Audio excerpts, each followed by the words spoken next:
Greetings, everyone. Welcome to the Artcasters. This is number 506. We have a returning guest today who is working on a new project we're excited to talk about. But we'll do what we always do, and we'll try to do it quickly because our guest only has an hour, and we'll probably go for a little bit after that. But I do want to make the focus on him while he's here. So we'll start off. I'll start off myself.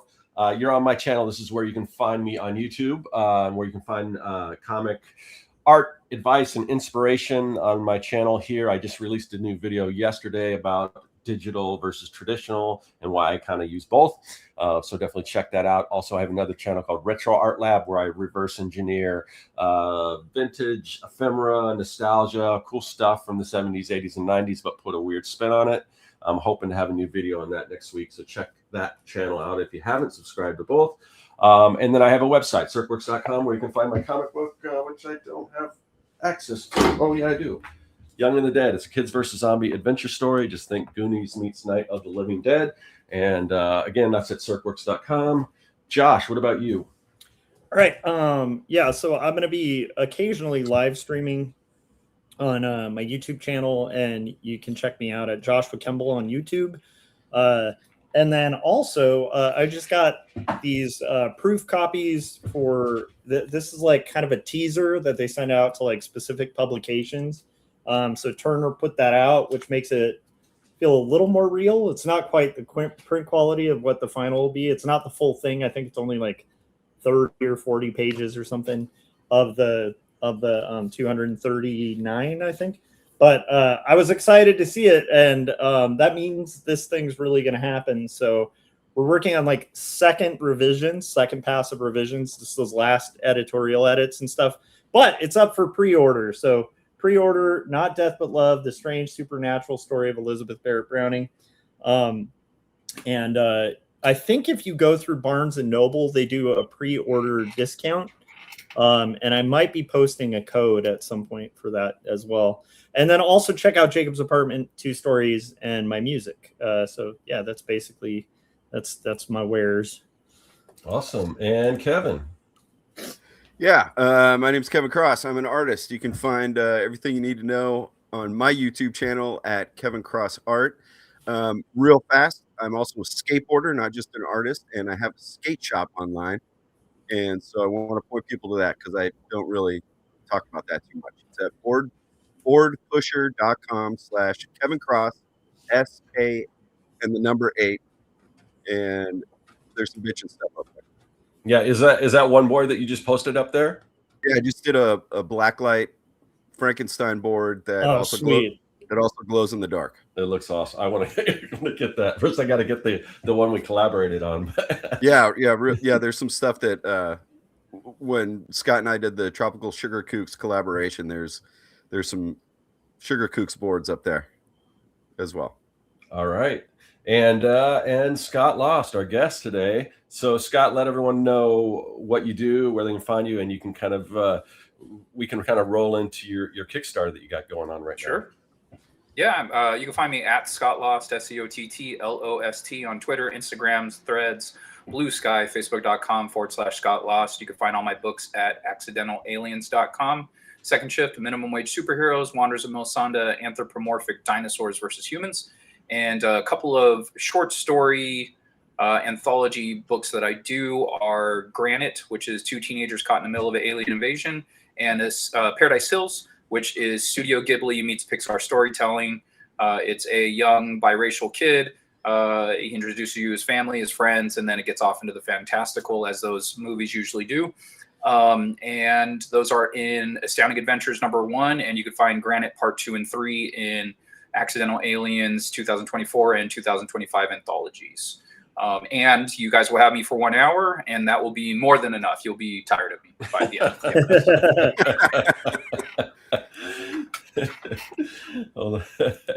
All right. So Scott, so the topic today, we're going to talk, I mean, I always say this, and if anyone doesn't know, we have a topic, but we typically veer away from that or whatever. It's not a big deal, but just so I have something to put on the thumbnail, we wanted to talk a little bit about noir, especially noir in comics, because the Kickstarter that you have running right now, which there is a link to in the description of this video, is a noir themed anthology. And then right now, Josh is working on a pet project that's kind of got a noir feel to it. Kevin has dove. If you watch any of Kevin's videos, he's got. You can definitely see that influence in the stuff that he does. So, so Scott, why noir? And I mean, I guess we should preface this. This is an annual. You and your studio of artists. This is an annual anthology that you do every year. But this year the theme is noir. So why noir, and kind of what's some of your experience with that? We're running out of stuff to cover, Cirque. That's what it was. I thought the answer was going to be because black and white is cheap. Also that. Look at you. You're on top of the game. These are 2 for 2, my friend. So no, noir is a subject matter we haven't tackled yet. So in a way I was joking, but it was true. It was like, we're running out of subject matter. And secondly, we thought of noir. So the thing I like to do with these short stories that I'm working on in these anthologies, I change my style. I will usually find an artist that I admire and dissect their style and kind of figure out how it ticks. And then I will do my best to put that style on top of mine.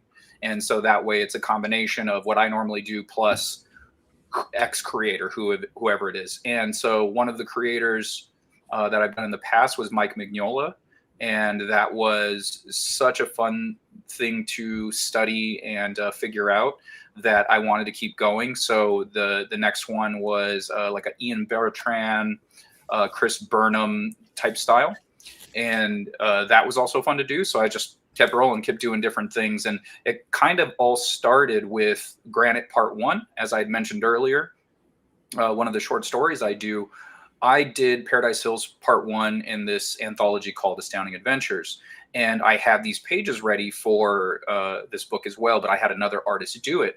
His name is Filia Brakatin, and I'm pretty sure I'm butchering that, but he is a Russian artist, so I'm trying my best here.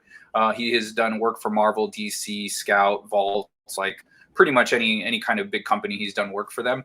And but I was lucky enough to find him before he started getting picked up by those companies. And so he was doing cover work for me, and he had asked if I had more work for him, if I had a short story. And at that point, I wasn't really doing that. I was like, no, I draw the stories. Like, I just need you to do variant covers, because then I sell the variant covers for more and, whatever. But I was just curious. I was like, hey, so yeah, all right, well, how much do you charge for your page rate? And at that time, it was quite affordable. It was like $50 a page. And he does a style. Like, if you look up his stuff, he's fantastic. He has a very like Mobius meets Jeff Darrow look to his work. And I was like, $50. And I was like, hey, how much to own the pages too? Because at $50, I can come up with a short story that you can draw. And he was like, $15. So what? I need to give this guy some advice. Yeah, well, me too. You don't have to anymore, because he has priced me out of his market. He hit me up maybe like 6 months ago, and he goes, hey, I liked working with you. Just wondered if you have any more work. And I was like, yeah, remind me your current rates. And I was like, oh, okay, well, now I can't afford you. So like, even for variant work, that's a little high for my variant cover prices. So he figured it out. He started getting paid what he's actually worth, because his work is tremendous. But I bring that up because he has a very different style than I do, and that story wasn't done. And so it felt weird to continue the story with just using my own style. So I decided, I was like, you know what, I'm going to do part 2 in a completely different style. That was the Mike Mignola style. And I had been wanting to work in that style for such a long time just to figure it out. So when I did that, it was tremendously fun. So every short story I do, I change the style, and especially for Granite, because that is the one where I'm basically going to take all the parts and create one story with it. And so my style will be the interconnecting story while these two characters talk about the events of this alien invasion. So every time one of them talks, the style changes, but the story in between is mine. And so it was a fun solution. and I just kept doing it. And so one of the other styles that I've been wanting to dabble with is Frank Miller's Sin City style. And so when we brought up noir, one of my studio mates suggested it, and I was pumped. As soon as I heard, I was like, yes, yeah, okay, I'll do that. And not only that, like it being in black and white, I'm like, that's even better for the studio because we can manage our money better with printing costs and all of that. And we'll actually have money left over to use for convention tables and stuff like that. So that was kind of the impetus of the noir kind of, direction this year. Awesome. Now I did try to pull up the Kickstarter campaign, but I don't know what I'm doing. So all I was able to do is pull up like a still. I tried to scroll down, so I did it wrong. That's something I've got to work on as far as so we can get some additional visuals and everything. And also Scott had sent me some stuff, which I didn't plug in because I was just planning on scrolling through the Kickstarter. But like I said, the link to that Kickstarter is down below. And definitely, I mean, I was looking at some of the different artists, and I mean, it looks like a really cool book. So, so I don't know. Do you want to talk a little bit about? I mean, since you've done so many anthologies, like working with, putting this together as far as organizing everything, and how, you said when you heard about it, you were really interested in doing the noir, but was everyone else kind of on that same page? Did they was there, what kind of was the experience with that? Oh yeah, excitement, definitely excitement. Yeah. It felt like everyone was on board for it. It's just something different. Like what have we done so far? We've done post-apocalyptic, horror, dreams, sci-fi. The very first one we did was kind of a catch-all. We just any story you guys have been wanting to do, just go ahead and do it. We didn't really have a theme. We're like, hey, if you've been wanting to work on something, you want to get something printed, let's do it. Let's put it together. That was the very first anthology my studio ever did. And it was after me basically kind of bringing everyone together like the Avengers. We were doing a local show. I just kept meeting local artists and it kept inviting them to hang out. It's like, hey, do you want to go to a coffee shop and draw? And that's kind of our studio came to be. And then people started inviting other people, and before we knew it, I was already printing my own books. I was already selling my books at the shows, and no one else was. Everyone was just kind of doing fan art or whatever it was. And so I'm like, hey, let's do something, and so that's kind of how everything got started. So going through all the different types of genres and figuring out what would be next. It was easily the one that made the most sense. Is that was a genre we haven't tackled. I would say the only other genre maybe we haven't tackled is if you want to maybe slice of life, and then we've already have our theme for next year, which is our 10-year anniversary, and it's going to be San Diego because we're a San Diego based art studio. So it kind of gives us free reign to kind of whatever genre you're trying to do. As long as it takes place in San Diego, we're good. Awesome. So I don't think I've ever asked this, and I don't know the answer to it. So I'm curious where the moniker Accidental Aliens came from. Oh, okay. Yeah, that's a fun story. So we started the group chat. When we just kept on picking up artists, we're like, hey, let's do a Facebook Messenger group chat, and we just changed the thumbs up emoji, and so whatever it would be, that would be good job, it's the equivalent of a thumbs up. And so someone at one point put an alien, and one of the artists in there, they were telling a story. It wasn't very happy. It was a very sad story. It was, someone passed or whatever. And then someone hit the alien head. And then they were like, oh, whoops, I'm sorry. That was an accidental alien. And then so that's where the name came from. There you go. Now I know. Yeah, that's how my skate crew Accidental Kickflip got its name. Yeah, I forgot it. Yeah, because we were all we're all older and we were skating before kickflips were a thing. And then when they came around, we're like, yeah, I just never kind of mastered it, but I do accidental kickflips. And everyone's like, me too. Nice. Yeah. Yeah. When you said you're a skater, I was like, dude, are you crazy? It's like, Yeah. I don't even look at those freaking things now. It's like I will hurt myself. I'm not trying to do that. I've got good on you for having good knees. Well, a couple years ago, I fractured my leg pretty good right underneath my it was a tibia plateau. Just so it took me out for a couple years, but I don't know. I wrote in front of my parents' house way back, like late 80s, early 90s. There was a chunk of wet cement. Sorry, I'm derailing the conversation. It's okay. There was a chunk of wet cement, and I wrote sort of a contract to myself that I would skate until I can't at all.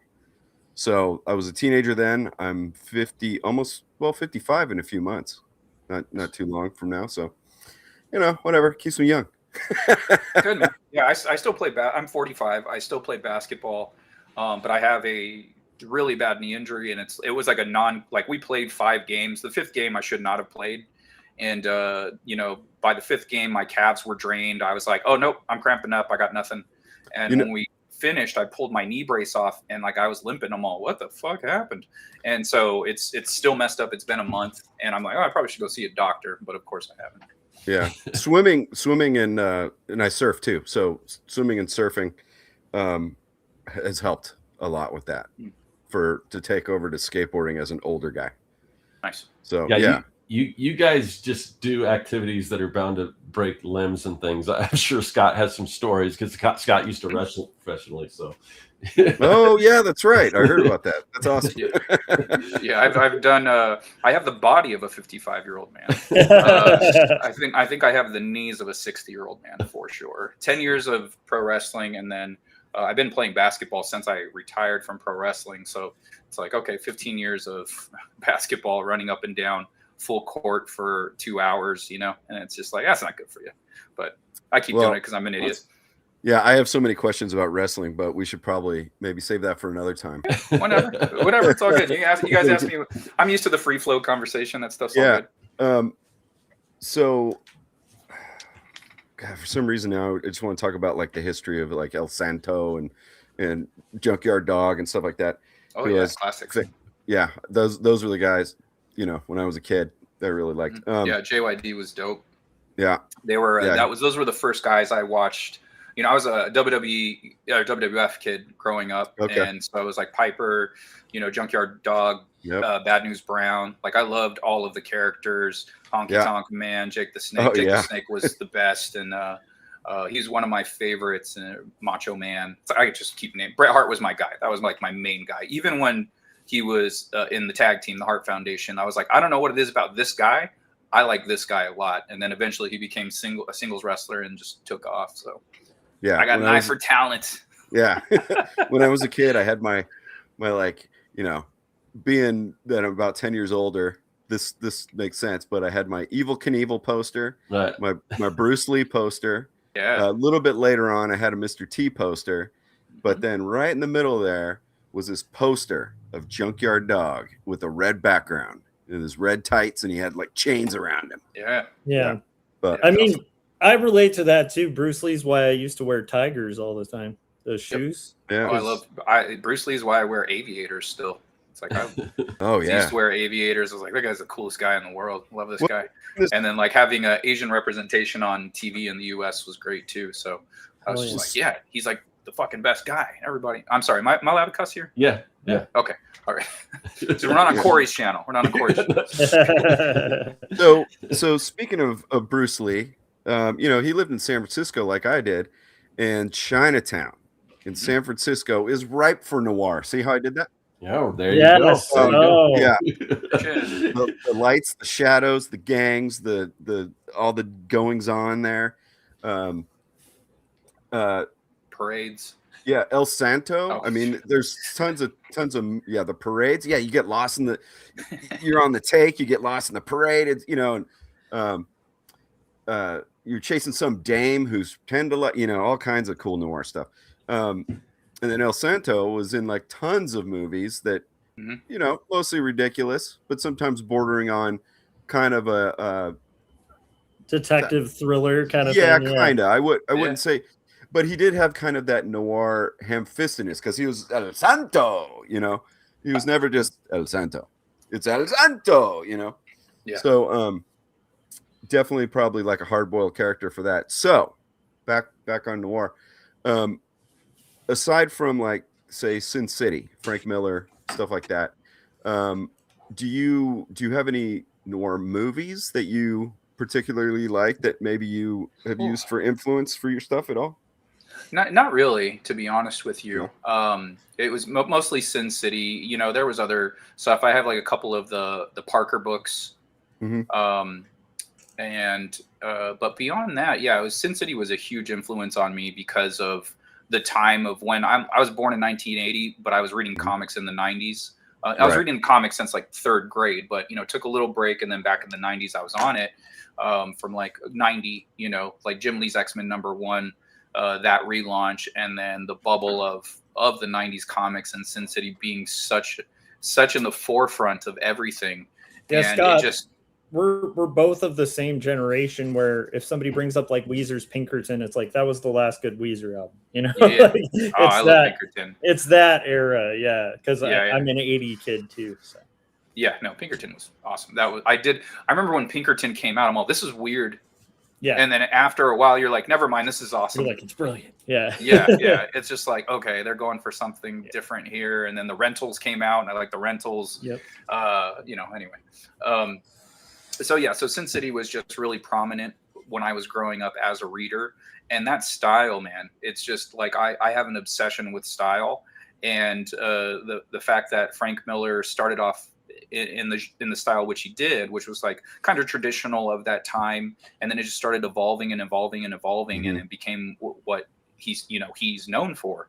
I was just like, this is amazing. And so like the chance to dissect that and really figure out how he's doing things to get that effect across in the art. You know, I think one of the misconceptions of the Frank Miller Sin City style is he's not drawing a lot. And it's just like, oh God, no. Like when I was basically drawing full figures and then figuring out which lines to erase, you know, and like I had the benefit of it being digital, you know, Scott talking about the pros and cons of traditional versus digital. Let me tell you, I do not, you know, wish any of the traditional erasing of line and deciding if it was worth erasing, or like, no, it needs to go back and then putting it back. Like with digital, it's like, I just cut it out and I stare at it for a while, then I put it back. Well, when I cut it out, I just put it on a separate layer, and then I just keep erasing and erasing lines. I keep adding them to that layer. And then if I decide I've gone too far, I could always just put it back because it's digital. You have an easy reversal.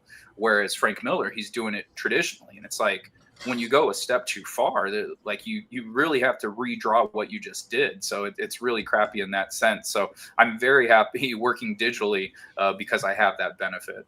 Yeah, before digital stuff came along, the comic stuff I would do. One rule that I probably heard from like a Frank Miller interview, if I'm honest about it. I'm pretty sure I can point to it if I'm right, but his whole thing with Sin City in particular too was, when in doubt, black it out. And then, you know, and when I was working more analog, you know, I used Pro White, you know, and then I'd ink stuff back in with the white, you know, if I went too far, or if I wanted something real dark and moody, and I was like, oh, I took that when in doubt, black it out advice, and I should have done like some reflective light on something, you know.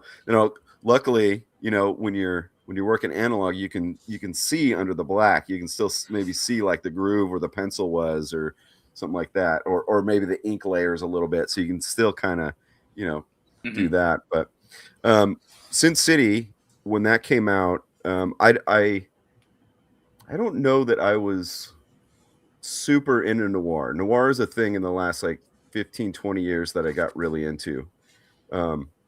And then that led to kind of like Westerns are kind of its parent in a way, you know, and then noir kind of takes elements from horror movies, although not paranormal, you know, initially, because there's definitely paranormal noirs now. But yeah, what I liked about Sin City, at first I didn't get it, because I was like, you got to render everything, you know, Bernie Wrightson it up, you know, I want to see every wrinkle, I want this and that. and then later come into like really like noir films, start noticing like it's so, the dialogue is so catchy, Yeah. you know, and A rhythm to it. yeah, it's definitely there's definitely like a beat, and then it's like weird analogies that no one's heard that make total sense. But you also fill in like, you can say in a sentence what another, like a prose writer might take a page to write. Yeah. You know, just you can tell that it's wet outside. You know, there's some dude on the take. He was, you know, selling something to a fence who like double crossed him, you know, all this kind of stuff, just in like, you know, a few words and a weird analogy. Oh yeah, Yeah. definitely. And the going back to what you said about like the Bernie Wrightson cross hatching, you know, the shit out of everything, rendering the shit out of everything. I'm totally from that school. Like my favorite artist is Jim Lee. Like he Right. cross hatches everything to death, and I couldn't get enough of it. And a lot of artists around that time were doing the same thing. You know, McFarlane was doing it a different kind of way. He had these like noodling that he would do, but the contrast was so much that I could not ignore it. I'm like, Right. what is Yeah. this? Like, and the technique and the flow and the movement to it was just so intriguing. And it was like, you know, even though it wasn't my steak and potatoes, it was like, well, this ain't a bad, you know, substitute. Like I'll have this for lunch, you know, I'll have that for dinner. Like it was definitely something I was interested in looking at. Whereas back then I could not appreciate Mike Mignola. My artistic eyes weren't developed enough to figure out how awesome he was and what he was doing and how he was doing it compared to every other artist that was going at the time. It was like he hadn't even influenced anyone yet, and he was just leaning into what he does, and that's like the beauty of style to me. Yeah. I think the thing I like about Miller and also Mignola is it kind of, it fits noir. Like if you watch, you know, like the Maltese Falcon, right? It's like you watch that movie and it's like using Dutch angles and the sets are very minimal and everything's established with just light and dark and extreme lighting, right? And so what I love about Mignola and Frank Miller's styles is, just like a lot of noir films, like they break things down to their fundamentals, which like the whole noir movement was based on like you know, like experimental films. It was German expressionist Yeah. silent films that it. Yeah, and German Excuse me. expressionism, like the whole point of German expressionism in graphic design and in film was like to boil things down to their essence and like think about shape and angles.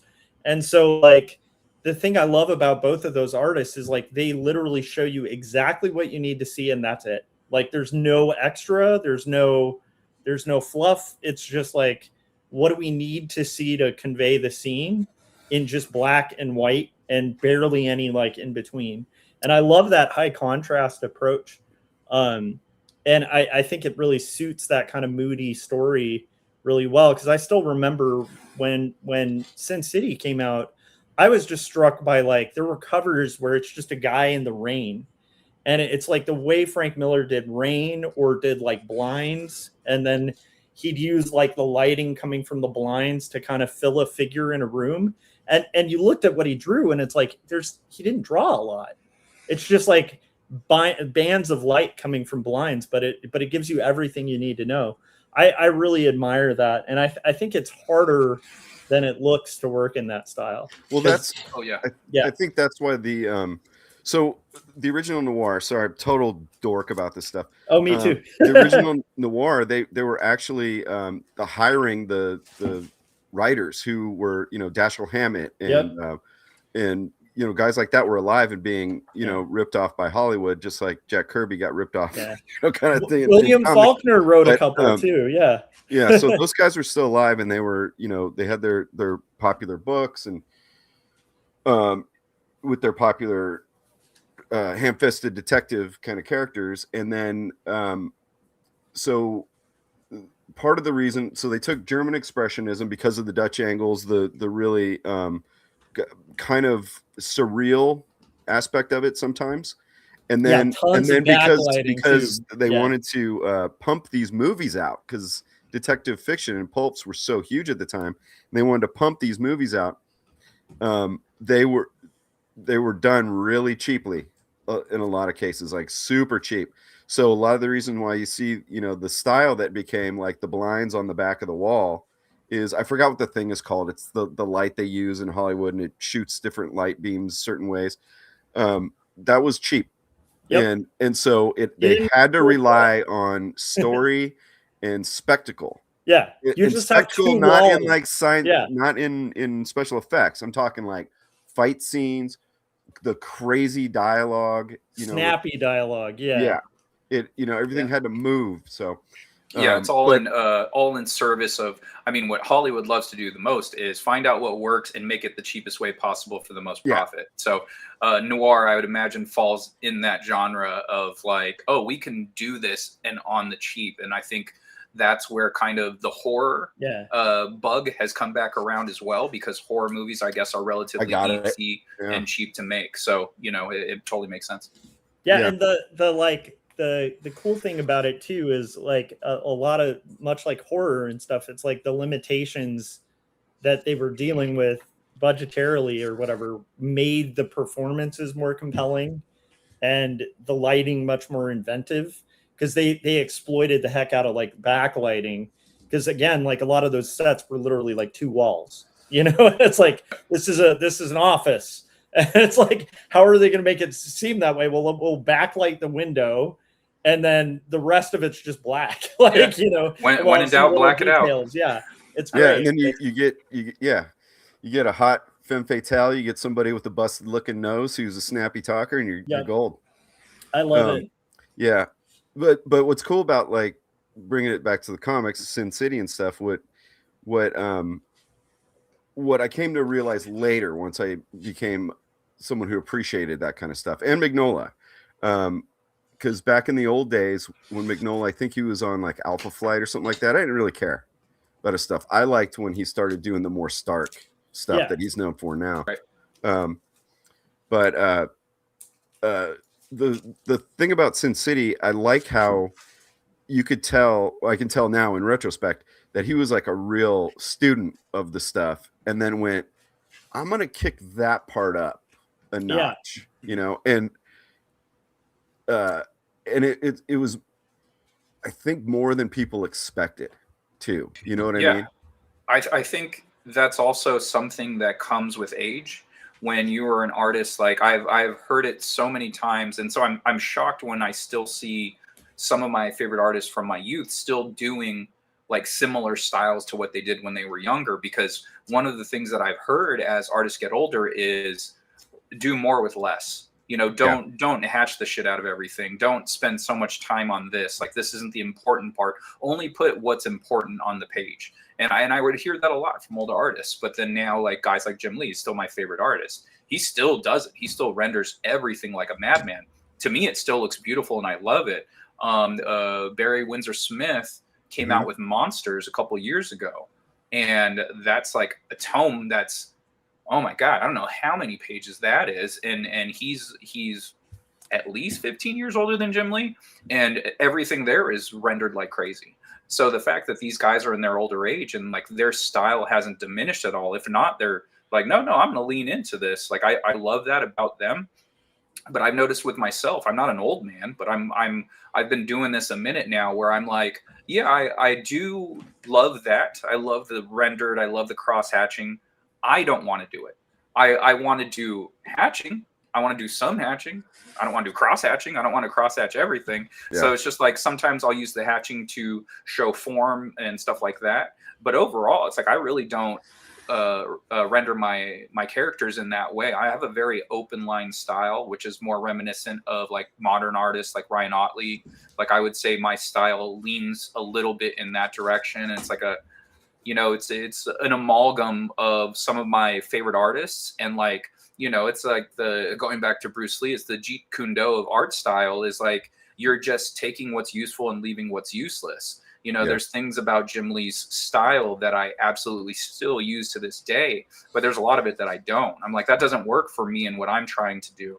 you know, like, and, you know, one of his predecessors, J. Scott Campbell, who I love, he's got a style that I draw. It's like a little more reminiscent of that because there's a cartoony playfulness to it. And there isn't that need to over render everything. And that's just something I enjoy for my specific art. But I will say, though, studying guys like Mike Mignola and Frank Miller, I have been incorporating more black into my work. Now, there's, you know, it is very difficult. Like the Frank Miller style is very difficult, as is the Mignola style, because you really have to. They're using stark black and white, so you have to build depth with just 2 colors, and so you have to spot your blacks strategically in order to create that depth. You get that foreground, the middle ground, and the background. It's very hard to do when you have characters that, you know, all have black hair and they have black in their costume, and they're like in, you know, it's nighttime. So this noir story specifically that I'm working on, thankfully they weren't in their costumes, but like they were still wearing clothing, and it's like, okay, they have the black spots in it, you know, you need it for the shadows and everything like that. And then you also have to learn how to stack characters in such a small area. It's like, okay, this is a talking heads panel and both characters are in it. How can I fit them in there? And I found this particular panel to be quite interesting because I had to figure out, well, this character, he has long black hair, he's wearing a beanie, he's right behind this girl. And so I'm drawing her in a profile, and I'm basically not even lining her, like I'm doing the outline of her hair, but he's behind her. So I eventually just take the line of her hair out. It's gone. It's like, I don't need it because he's creating the backdrop in which to pop her into the foreground. So it's figuring things like that out. When I was doing the story, that was tremendously fun. It's just like, you got to work within the system of the style and just figure out how that works and how it can work to your benefit. Yeah, I love that. I feel like limitations are a huge thing with noir, because like I'm doing a way more cartoony, goofy noir called All Duck Cops Are Bastards. I'm kind of working on it, and I've set myself up for failure on it in a weird way by I'm using this material that absorbs ink, and the ink will actually bleed when I use it. It's like a chipboard. And yeah, chipboard. Okay. And then Sharpies. I was going to say, are you freaking using Sharpies? Fine point Sharpies, and then I'm allowed to use solid acrylic like markers, so like for white. So are you setting these? You're setting these rules. He's allowed yourself. He's allowed to use the rules. Yeah, that's cool. So these are the rules I'm allowed to use. But the cool thing is, from it, I get these like really interesting kind of. Can you hold that a little closer? Like noir looking things. That's super cool, dude. And so like I've been working on it in that style, and I love the limitation, but also I'm trying to do the ham-fisted dialogue, and then I'm going to model. There's a female character named Rosa Martinez, and I'm going to base her on Gladys George from the Maltese Falcon. Like I want her to be like a blonde bombshell, even though she's Rosa, but still I think it'll be fun. Yeah, that sounds cool, man. Yeah, that's a great image. I love that. That's beautiful. Yeah, but it's like I like the limitations, and I think setting limitations like that can free you as an artist, because it's like trying to figure out how to make this thing not look terrible when I'm working on panels, and I'm working on it at scale. It's like it's tough, but it's kind of fun. It's like a little struggle to make it work, and then it forces me to not be precious, which I think is really cool. So. I don't know. It kind of sucks though, because they're non-archival material. So like in like 15 years, it's going to be nothing. It's going to fade away. Yeah, this will be torched. I mean, technically, chipboard can last a while if I spray them when I'm done. But yeah, these aren't. Yeah, because Sharpies, I know they fade as time. They turn purple and blue, and then brown, and then they're gone. They're gone. Something like that. Yeah. I've got some old comic book pages from years ago, like especially like the ones I did in college. And I'm like, what color is this? It's like a rainbow on here. Yeah, but it's a nice contrast to like the thing I'm working on. That's more traditional. It's just nice to like use crappy materials sometimes. Like well, I mean, I guess the thing too is like if you're doing it in service, like kind of going back to what I think Scott was saying earlier, in service of what the result that you want. You want the book, so original art, maybe that's not as important as having the book out, right? Yeah, so for sure. But yeah, there's probably ways. I mean, they just found more Dead Sea Scrolls like yesterday and the day before that or something. They're finding those things all over the place these days.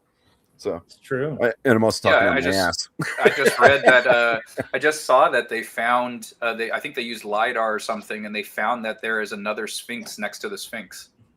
Oh, I heard something like that. Yeah, it's like I guess there was a plate of concrete that was etched and everything, and it shows basically two sphinxes back to back, like butt to butt, and they're looking outwards. Yeah, so they thought it was like a interpretation or something, but then I think they used LiDAR, and they're like, no, there's something there. There's like no, this is actual kind of like a map that they're showing here. Yeah, there's a bunch of crazy stuff. I fall asleep to ancient history on YouTube. I love that Dude, stuff, man. I did the whole rabbit hole about like how the pyramids were constructed, and like the latest theory, which is insane, like these kind of rectangular platforms. Oh yeah, that go like around a square, and then over a kilometer down into the ground, or something like that. So they built it as like stacked squares, like the Aztecs almost, but then they would actually like sand it down. And I could go on. So cool. Anyhow, we could go on forever. I watch all those shows that are like things keep getting older, and why do the Aztecs have the same construction at this one time period? That like, oh, we're 30,000 years old. Yeah. No, we're 300,000 years old. Yeah. So like, and holy then there's shit. There's one hieroglyphic, and that of course I can't point to it, but that supposedly says, no, we found this stuff because there's all the Egyptian stuff with no hieroglyphics, and then all of a sudden there's like really like amazing statues with like shitty hieroglyphics, that are like totally like the quality of art just went way down, and they're like, no, we found it. Yeah. And there's statues that basically they're perfectly symmetrical, and then there's statues that are not, and it's like, how did they do that? We can't even do that now. Like, we don't have the ability to carve a statue perfectly symmetrical. Or maybe we do now, but back then, supposedly not. And so it's just like, how are they doing this? Or like, they'll find rocks with perfectly cut circle that basically look like they were cut with lasers. They're so precise. I think it was just, I think our civilization has started over multiple times, and we just don't have a record of it. Well, that's a big thing that's being talked about in the alternative archaeology, I'll say. Yeah, it's I talked to our friend Mr. Hodges about this. He was not interested. I love this stuff. So I'll tell you, Scott. I'm kind of with Hodges on this, but I also am interested in it. It's fascinating. It's like it's fun. It's like it's like I don't have an explanation. I love it. I think it's great. I miss when conspiracies were fun. So this is the kind of thing I'm really into.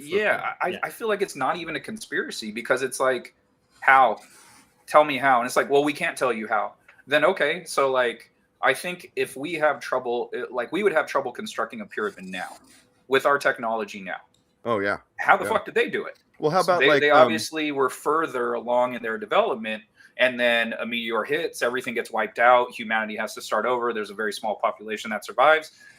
If I was one of the people that survived, I couldn't turn the fucking internet back on. Could you? Because I couldn't. So like there, it's like we kind of we get this restarts to history, and it's just like, it's like the what's that comedian's name? He has and I think it's Andrew Dice something. Clay. No, he's a very clean comedian, and like Bob he has a joke where if he got sent back 500 years, he couldn't prove that he was from the future. They're like, who's the next president? He'd be like, I don't know. Like, you know what I mean? So I was like, I get that. I feel you, man. I understand that. So yeah, I mean, it's pretty amazing. Like there's that one spot. Well, I mean, like all these cultures who weren't supposed to know each other have all these same construction methods at a certain point, right? And then they all have these same like flood myths and blah blah blah. That's around the same time, and that's fascinating. But so next time I know we just met, Scott, but next time you do a speculative history book, let me know. Yeah. I put some fun. So There's your next theme, Scott, for the next. Yeah, the next theme should be. I mean, I have it in Second Shift Doorways Part 2. There is a pyramid scene in there, and like what the goal of the book is, like no one really knows until the pyramid shows up. Like they're in the pyramid, but no one knows why they're there. But it's just like, okay, you know, and like what you were talking about, I think it was there's a name to it. It's like the thought of like if a monkey figures something out on one side of the world, at the same time on the other side of the world, another monkey figures it out, right? Butterfly effect.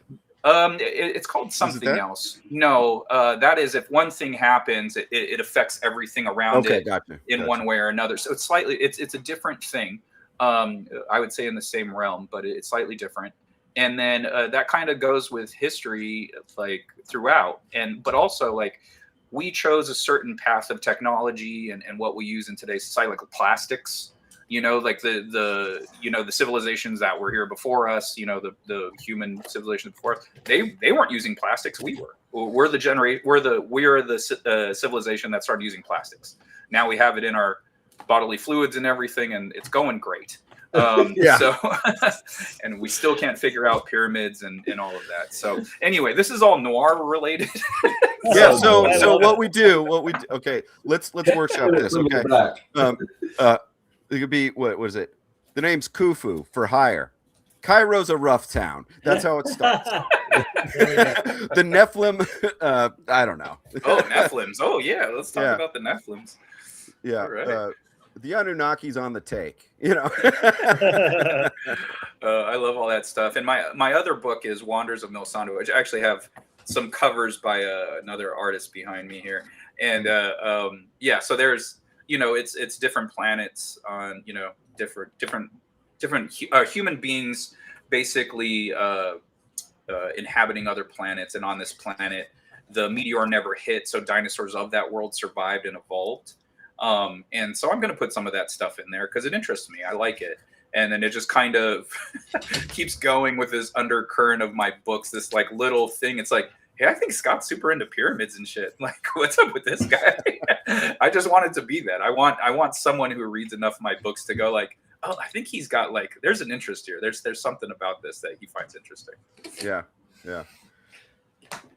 So I know it's getting about 10 minutes till you have to go. Jim before the show and then now in the chat, he keeps asking us to talk about the Slack method, which the first time we had you on the show, there's a whole show that we talked about Slack method. But just to satiate Jim's curiosity, even though he already knows what it is, why don't you briefly explain what the Slack method is? I don't think I know what it is. Yeah. For the people who haven't listened to that episode, because it was like, I don't know, 2 years ago or something like that. It's been a minute.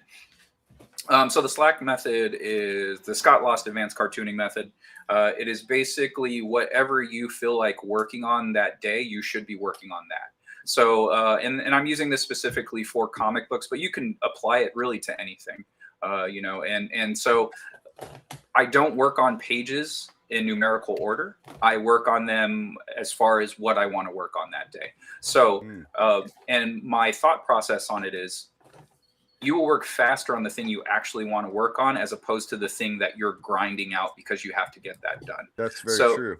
So if you're on page 1 and your whole page 1 is a bunch of establishing shots, vehicles, buildings, and you're just like, that's not your thing that day, you can skip that page. Go ahead and skip that page, look through your thumbnails, figure out what is the most interesting to you, and then that's the page you should tackle because that's the one that's calling to you. That's the one that makes the most sense. So without slowdown, you will always be moving. You will constantly be moving. There will never be a day where you are stuck because everything keeps moving forward.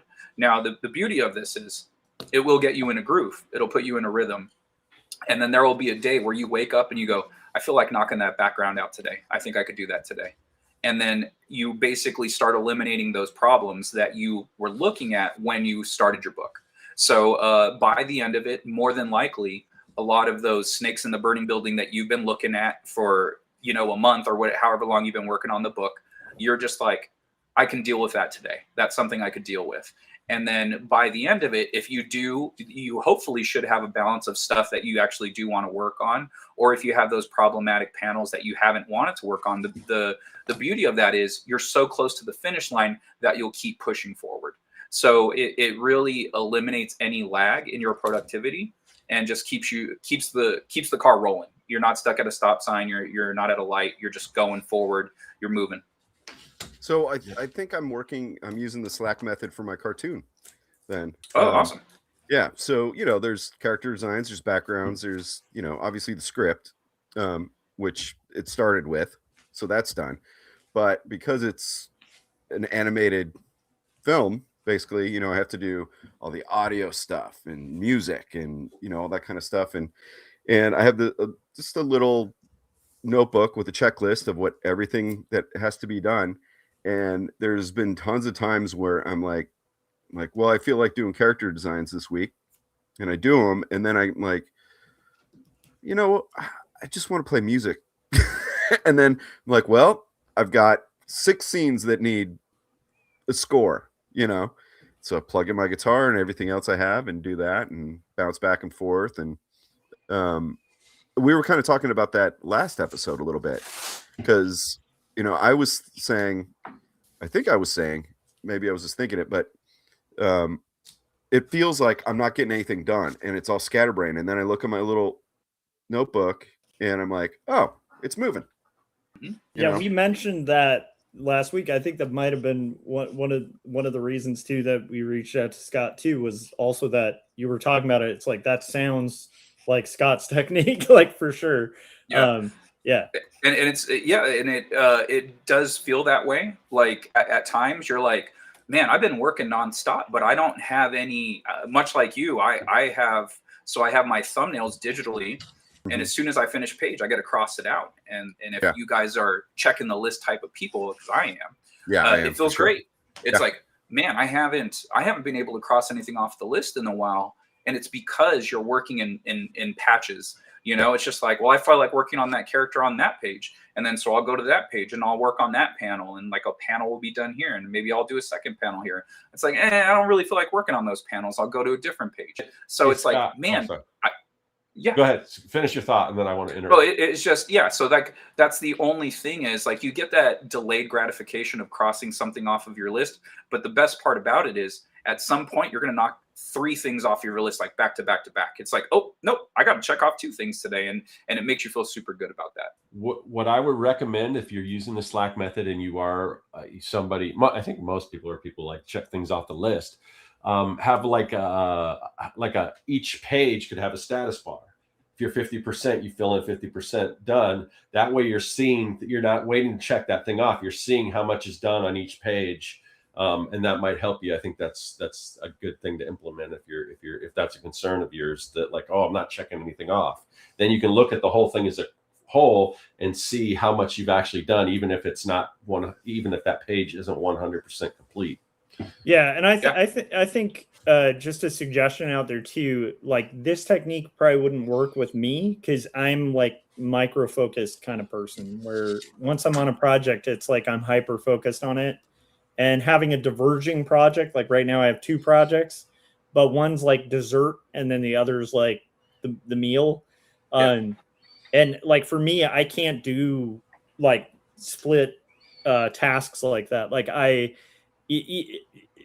like just the way my personality works, that it just would not work for me, partially because I'm pretty autistic. So I think if you're kind of like on that realm of like the kind of cartoonist who like obsessively will just hit a page until it's done, I don't know if the Slack method's necessary, but I think it is helpful if you're an artist who's finding yourself like losing your passion for the page and then pushing through that, because that's I think Kevin and I used to say this on BIPT all the time, but it's like one of the worst things you can do as an artist is draw something you don't care about. Because the second you don't care about what you're drawing, it like no one else is going to care about it. Because like there's an unspoken thing with art where it has to be like you have to put your all into it, right? And if you're not willing to put your all into it or not feeling it, I think the Slack method is great because you can constantly be feeling it. whatever you're working on.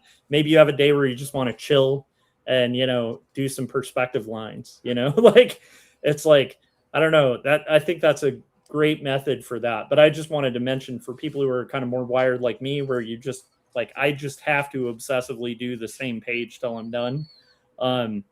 It may not work for you if you're like that. I don't know. Yeah, everyone's got their own way of working, but it's good to know that that's out there, because for my last project, I started using Scott's method, and it definitely sped up my process. Now, the only thing I will say is that it kind of caters itself more towards independent creators, because if you got an inker waiting on your pencils, you probably can't do the Slack method. Yeah, I would say it's more like, you know, if you're working for a publisher or freelancing or whatever you're doing, probably not. But I think for independent stuff, you know, because I just think of like illustration jobs I've gotten, they wouldn't have put up with that, you know, because they want milestones and results, right? Yeah, right. Well, and also though, you have to keep in mind that if you are working for a company, usually the big two or something, like if we're just talking comics, it's going to be okay, because you're going to be faster than me.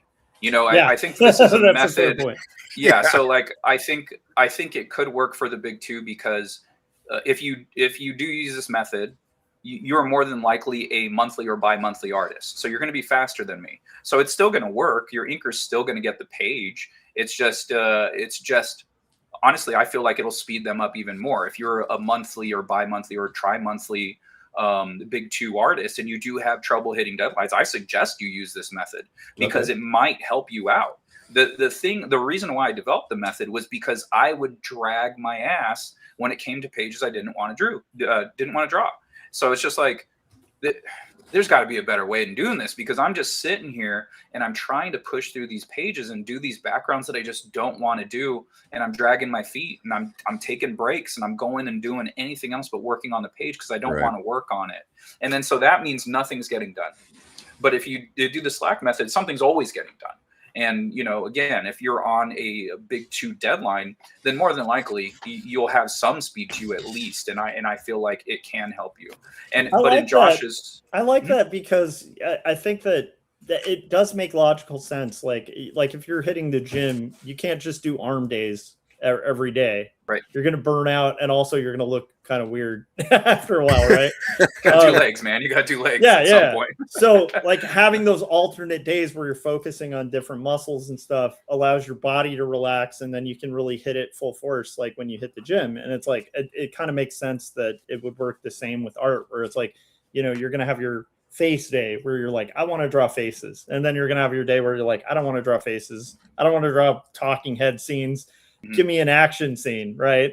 And then other days where you're like, I just want to draw talking heads. Like, you know, I definitely get that, because I do have days where I'm feeling something a little more.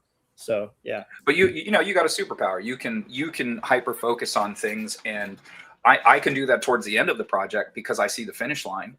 But that's all part of the Slack method. It's like, if all you have is just shitty panels left to draw, it doesn't matter. You have two pages worth of difficult things to do, and then you have the finish as like the inspiration to get through those, because you're like, dude, it's 2 pages. Like a marathon. It's a marathon. You do the 22 miles, or I don't know, I don't do marathons.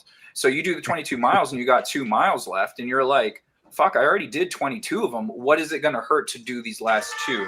And so, you know, that's kind of the impetus of that. But like, if you were a creator like Josh, where you can hyper focus and you can obsess over a page, then you don't need this. This is for the people that have maybe a little ADHD, or just get distracted by life, or just don't want to do that particular thing at the moment. And so, it could work for you, or it can't, and it's all good either way. All right. So Scott, we're an hour in. Is there anything you wanted to cap on? And obviously, you know, once again, promote the Kickstarter. I'll let everyone know before that there is a link in the description. I think there's like 5 days to go, so definitely check it out. Looks like a ton of cool creators, obviously Scott included. So with that, having said that, Scott, pitch the book and let people know anything else you want them to know before you check out. Yeah, absolutely. So we like Cirque said, we got 5 days left on this thing. It's almost done. So as the airing of this video, make sure you're trying to hit that before the 5 days. I'm not running this one specifically. It's kind of like the Artcasters, where each Kickstarter kind of jumps to a different creator. So my studio mate is in charge of it. So I don't know if she has enabled late pledges. So if you do try to back it after the 5 days, check it out. Hopefully late pledges are enabled. If not, try to hit it before that. We have 8 different stories in this particular anthology. So we have a lot of creators. I think this is the most we've had for a book, or maybe it ties a bunch of other books that have I don't know. We've done so many. So make sure you're checking that out. There's a bunch of different stories in there. We go all over the place. There's a couple of artists that go straight noir, like fedora, trench coat, all of that. There's other ones where it's kind of modern, like current cop detectives or whatever, but there's a lot of variety in there. There's the demon one. There's a one that's really fun. My studio mate, she's the one hosting this Kickstarter. Hers is a detective story from the father's perspective in the Twilight movies. So I think her dad was a cop in the movies. So her story is basically based off of that. And whereas like when she's a younger person, 30s now. So, but she's like, when she was young and she saw these movies, she goes, the dad doesn't get it, blah, blah, blah. And she watches it now with her adult eyes and goes, I understand exactly what the father's problem was with all of this. This is all very bad. And so it's kind of fun that, she's telling the story from a different set of eyes from when she first discovered these movies, and just kind of using that as the template of these characters and what they're doing. So I think that's super duper fun. It's cool. Just so different. And then my story specifically, it takes place in the Second Shift universe, which is minimum wage superheroes. And the story is basically one of the person missing is a classmate of one of my main characters. And so she goes missing in Proctor Valley, which is a place in San Diego. And apparently there is a myth that goes with the Proctor Valley story that I never even knew of. But my writer looked it up and he told me all about it, and he sent me links and everything. And so that's something that's great when you do have a writer. It's like I can do what I know, but he's actually going out there and like looking up random research stuff. And I was like, what? There's a Proctor Valley monster story? So, and it's just like, he didn't even live here and he figured that out. So it's really fun. It was a really fun story to do. I think I nailed the Frank Miller Sin City style. It obviously doesn't look like Frank Miller drew it, but it looks like it's reminiscent of the style, but it has my own flair to it as well. So really fun anthology. And you can just go to Kickstarter.com and search Accidental Aliens 2026, and then the Kickstarter should pop up. Or yeah, and again, there's a link, should be a link in the description of this video. And check out the video too. The videos you guys did was pretty good. You did the whole noir, theme.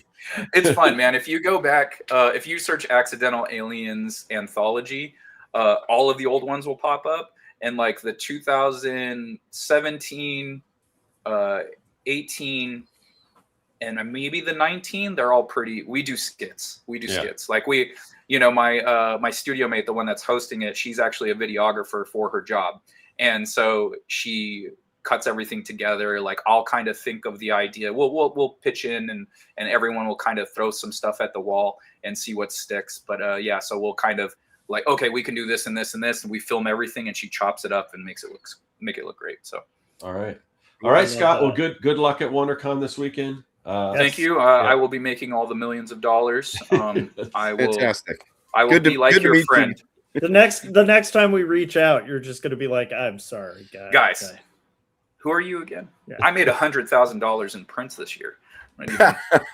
So, all right, gentlemen, have a good one. Take it easy. Take care, man. All right, so I want to kind of go to Josh, and let's talk, since we're on the noir theme. Let's talk a little bit about all duck cops are bastards. It's so dumb so far. And I'm curious. Is there like a script, or you just writing this off? Because it's like all of a sudden you decided you had this idea and you're already drawing it. Whereas I know in my comic I'm like, man, I wish I was drawing already, but there's still so much prep that goes into it. But you just like dove into it. So so Kevin can attest to this. Like back when we were doing our big illustration party time, we had an episode where it was like we did like a news on the march kind of thing. Yep. And when it comes to just like hokey writing, like I can knock that stuff out like overnight. Like I love it. And noir, like Kevin and I have both been pretty obsessed with like Philip Marlowe stories and stuff like that. Yep. So just starting to write in that kind of voice with this stupid premise that I have, which is like a duck whose brother chokes to death on bread, and then the duck becomes a cop so that he can go after big bread. And it's like this company called Wonder Loaf that looks strangely like the Wonder Bread factory. And yeah, I'm just gonna have it raining. It's gonna be in Chicago-ish, like kind of city, and yeah. So I have a script for a 24-pager. Okay. And I'm not gonna reveal a lot of spoilers about Right. it, but it's very stupid and also very violent. See, that sounds. That's all I need to hear. Do you want to buy this comic? It's stupid and violent. I'm like, yeah, that sounds perfect. But it's awesome. I mean, it's like it's kind of like the reason I'm saying stupid is it's like good stupid. I don't know if that makes sense. Like Yeah, it's just such like, a dumb idea that I feel like it's going to be kind of awesome. Like freaking Duck Cop, man. yeah. Yeah. No, I get that. Like with my cartoon, you guys know a little bit more about it than what I put out, say in public about it. But what have I been describing it as? Because it's kind of ridiculous, and I would say it's supposed to be like funny, but it's not haha laugh out loud funny. Maybe it's oh god, this is what I'm thinking of for your comic. It's oh god, why is it escaping me? It's outlandish. Yes, that's actually really good. That's a better word than stupid. Yeah, 'cause that's. I know I was using another word to describe some of the quirkiness or comedy in my cartoon. Yeah. I use another word, but outlandish is the same kind of thing. It's I like that. It comes from left field, but but it won't be bad. Like I'm gonna write it. It's gonna have a solid beginning, middle, and end. There's gonna be some empathy for the character. If I do my job, you're gonna care about this duck and his vendetta against a bread company. And I feel like if I can pull that off, I'm gonna be pretty stoked because it's an outlandish premise. Yeah, no, hopefully. Yeah. So writing these kind of stories with like outlandish stuff, and I'm thinking, why is his name escaping me now? The guy from Monty Python, the American, the guy who did Brazil and how Terry Gilliam. I know Terry Gilliam. Yeah, so he does outlandish stuff, but he ties it all up right in good storytelling. And I know like Baron Munchausen didn't do well for him. I love that movie. I love that. I love every Terry Gilliam. Yeah, movie. it's super nutty, but it's awesome. And then you care about these characters that are doing crazy things, or like time bandits. How many crazy, scenarios are in each scene as they move towards the end. But it's like, I've said this before. It's like if you're noodling, you're making a song and you're doing some crazy like all over the fretboard stuff. You gotta remember to write a song.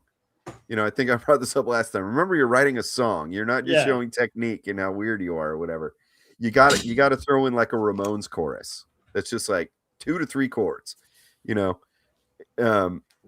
So I think that's how you can write these outlandish scenarios, as long as you've got that hook that we all as humans can grab onto. And I suspect that by the end of this, people are going to be, after they read Duck Cop, I suspect you're going to get people making their own bread at home. Yeah, that's true. That's true. They're gonna really. It's gonna be guys, COVID all over again. Things are gonna be revealed for all the things are gonna be revealed. But there's a lot of bread puns. It's a funny comic so far, but at the same time, like I already had a couple friends comment who'd been reading it who were like, "Wait a minute, I actually really care about this duck." Like, because I have his brother die in like the first page. But even when his brother dies, it's kind of moving. But then it says he was toast after he died. Yes. So I'm loving Yes. it. I'm having fun with it, and it is kind of sentimental. And they were like, I'm surprised. Like I actually kind of care about. Like I felt bad for him, and I'm like, good. But at the same time, it's also funny, you know. So Oh man, are you going to do a Kickstarter for this? I might, because Yeah, this you is should, a 'cause I don't 24 think pager. I think it would be a good one to just kickstart. Like, Yeah, I don't or think a you publisher's know, going to pick it up, to be honest. I think you should. I think I might prank my writing rep by just by just being like, "This is my next book. Can you pitch it?"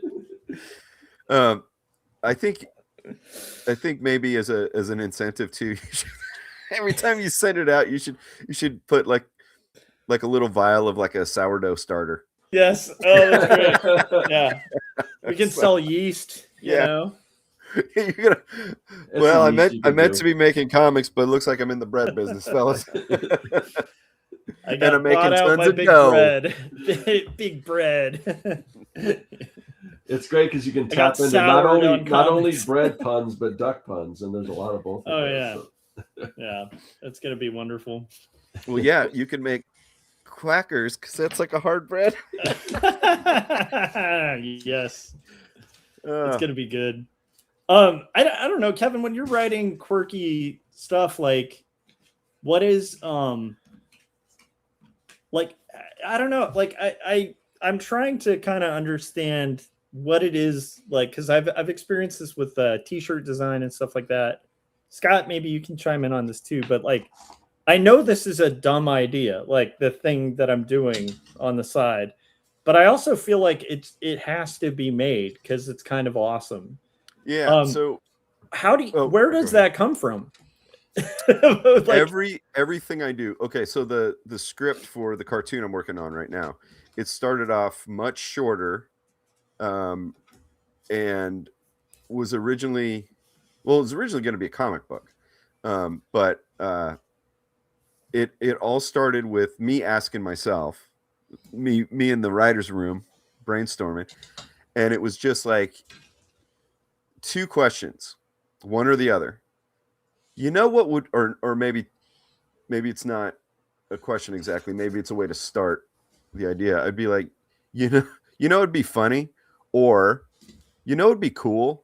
That's it. Yeah. And then taking like what I like, noir. We've talked about noir. I like westerns. I like mostly classic horror, more than like modern gore fests or anything. But I like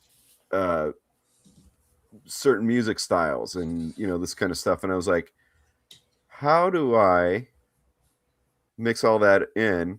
And then with the outlandish stuff, it was like, it'd be funny, it'd be cool. And then I had scenes. I just came up with scenes based on this character I wanted to make. And then I found a through line to make it a story. You know what I mean? And for this particular thing, that's all I did. It'd be funny. It'd be weird. yeah. Anything like that.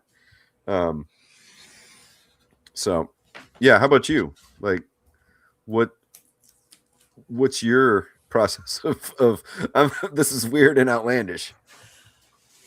I mean, Scott, do you have any kind of similar experiences? I feel like Well, no, Young and the I Dead did it's- kind of start as like a bit of a goof at first. It was like a short comic, and then it kind of blew into this like really cool world. I don't know if that's the case, but Yeah, it's just one of those things that you'll be joking around with your friends and like just come up with the craziest idea and like we should do that, and like, really?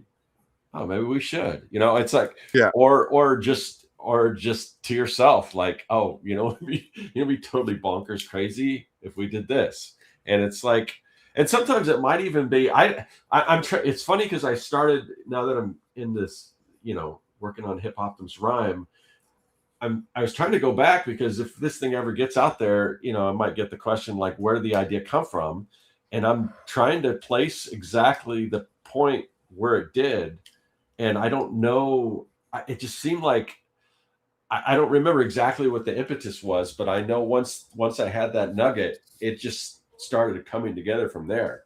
And from what you could look at as just a stupid idea of what if, you know, what if instead of you know, doing, you know, rap music, you know, with giant speakers and stuff, what if they were hooked up to Macs or something like that, you know? And then it all just like, oh wait, no, this is, the premise is kind of ridiculous, but it's kind of starting to come together and make sense. So whether it goes sort of that route or whether you just lean into like the absurdity, I mean, yeah, I don't know. I mean, but I think that's where a lot of comics get. I just the big thing right now, like, because I've been listening to like comic podcasts, but the big, other than Absolute Batman, I guess, but the big thing right now is a comic called Dork. Have you heard of this? No. Is that the old Evan Dorkin comic? No, this is he's part dwarf, part orc, all dork. And it's by the guy who's not Scotty Young, but by the guy who was drawing I Hate Fairyland for a while, and he's an animator and stuff, but it's very cartoony, but it's also very ultra violent. It just kind of, I think the things I like are, you know, I like the fact that the name of the comic kind of says it all. Dork, half dwarf, half orc, all dork, you know. So I mean that's kind of what sold it to me. So I went and picked up the second issue because it's, like I said, this thing's going crazy as far as its success right now. So the first one was sold out. They're already like 4 printings. So I ordered whatever the 5th printing. I haven't got it, but I read it and it's just a super fun, kind of ridiculous book that's totally cartoony, but just blood everywhere and stuff like that. So it's, see, that sounds like something I'd like too. Yeah. So yeah. But anyway, and it's like, I think the thing that I also like about it, and because I listened to like the creator talking about it, and he said everyone was telling him, there's cartoony books, they don't really sell. Fantasy doesn't really sell. And he said, and like now it's like the biggest thing. So it's just like, you know, sometimes these wild ideas that don't seem like they make sense are the ones that resonate with people. Yeah. And if there's so many times that I've heard things like, you know, whether I've done a project or whatever, oh, that kind of thing doesn't work or whatever. Or seen someone else experience that and it's always wrong. Like when I was working in kids books, everyone who was already working in kids books that I was in contact with at the time was telling me your portfolio needs to be like this, and it's not. Mm-hmm. Somehow I got an agent pretty quickly after I was looking for one, and they said, well, you're the edgy guy. We don't have an edgy guy, you know? Yeah. So I guess my best advice is do what you want. Yeah.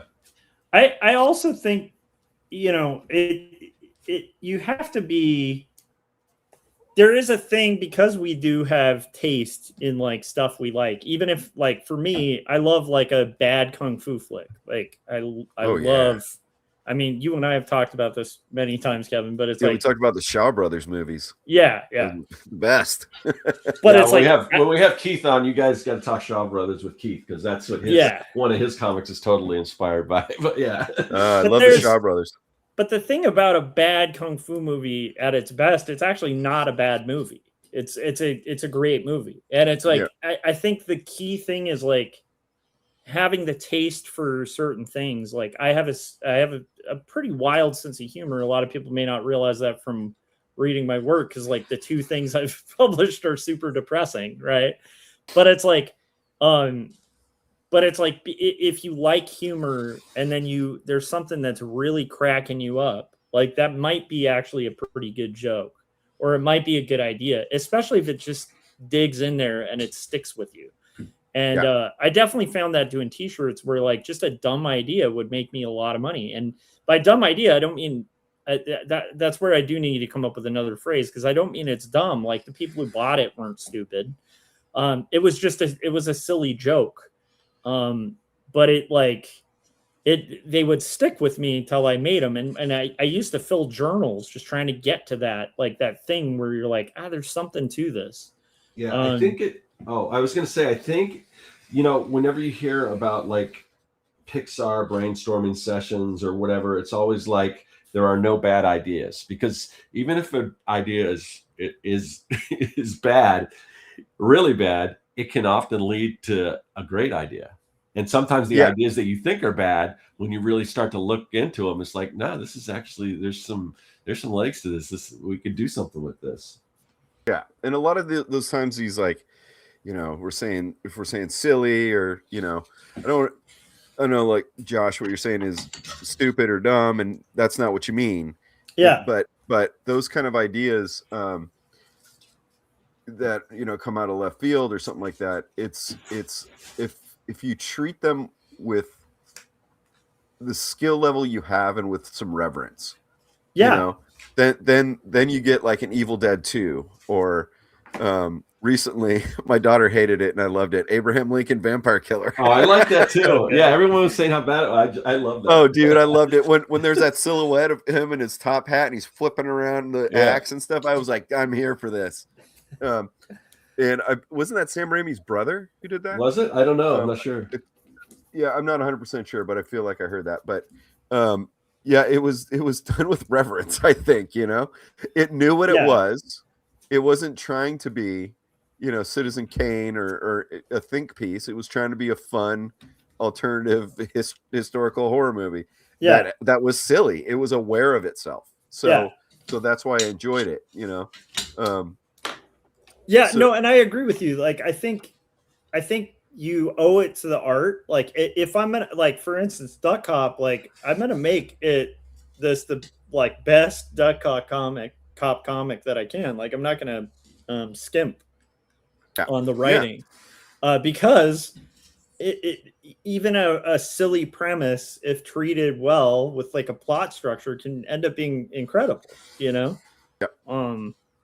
A lot of my favorite movies are like really, like, if I boil down the premise, I was trying to describe oh my gosh, One Battle After Another to my wife. I was trying to describe the movie because she's like, what happens? And she's like, that sounds so dumb. And I'm like, yeah, it is, but it works. It's the Coen brothers, like and not the Coen brothers. The oh my gosh, what's his name? Paul Thomas Anderson. And I was like, he just does that. Like, you try to describe any of his movies, they sound like nonsense when you describe them, like the plot, but it's like they work because he commits. And I think that's a good example where it's like even that kind of has like a somewhat silly premise at its heart, but it just really commits to it and they made an incredible movie. So not that I'm not going to make One Battle After Another, but just Duck Cop will be a good comic, even though it's a completely absurd premise.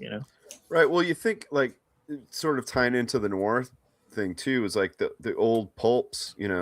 These writers like H.P. Lovecraft, Robert E. Howard, and there's another guy on the tip of my tongue, but they were pumping stuff out.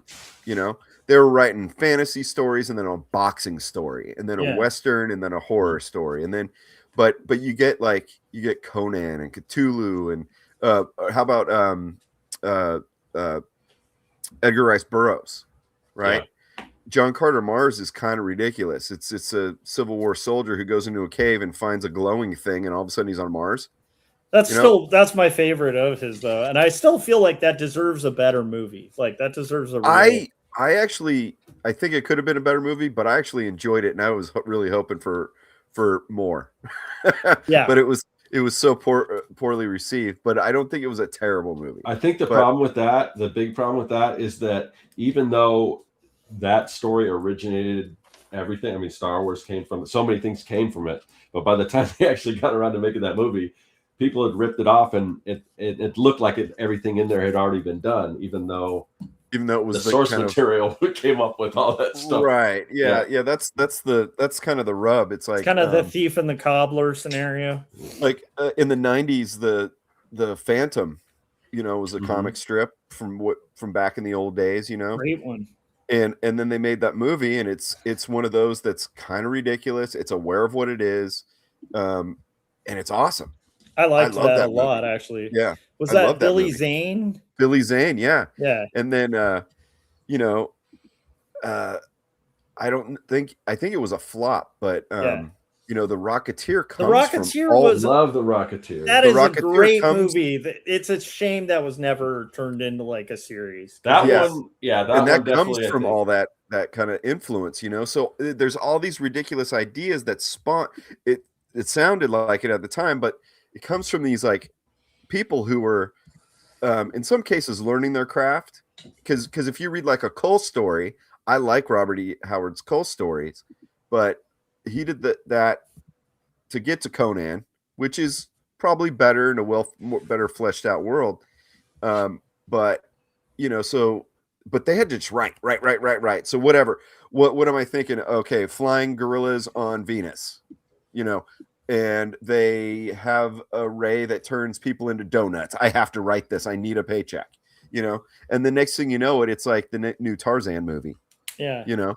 And Ray Bradbury was like a pulp writer too, you know? And it's like, I mean, that's right. So, yeah, and then you know, with Ray Bradbury, then we get like some of the best Twilight Zone and original Star Trek episodes, and you know, and there's all these. So, like Scott was saying, you know, there's no bad ideas. It's probably just bad execution, or amateurish execution, or you know, something like that. I think you know what I'm saying. Yeah, no, I do. I agree with you. I think 100%. Yeah. Yeah, I saw something here in the chat, or yeah, no, I lost it. Gary Hodges says execution. Covered that. The idea for your Avon Shaw Brothers movie isn't interesting at all, except for the 5 Deadly Venoms. That is the best movie in the world. That's a great movie. Yeah, because it's like it's a superhero team, and they're kind of what is that? They're kind of like the Thunderbolts because they're not like real good guys, all of them. So anti-hero. Yeah, well, yeah, and some of them are just downright despicable. Yeah, but you know, then they got to work with like the kid with the golden arm. For some reason, they all have venomous powers, and with their kung fu styles, and then the kid with the golden arm. what's he doing there?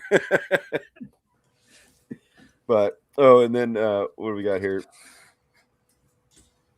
Oh yeah, that's right. Burroughs also put Tarzan on Mars as well. But Mars was like the thing back then, man. Well, yeah, because it's funny how when they do anything having to do with Mars now, they kind of have to, because when they wrote those books, they had no idea that there's not currently life on Mars. That you know, we think maybe there was at one point now, but it's like, okay, how do you rationalize this? Because it's really only a planet away. I mean, it's like, oh, there's all these Martians, or even Martian Manhunter. So I don't even know how they kind of, you know, rationalize that nowadays. Well, didn't actually have one of these books right here is the first 5 books of John Carter of Mars right here. I think it's the center one.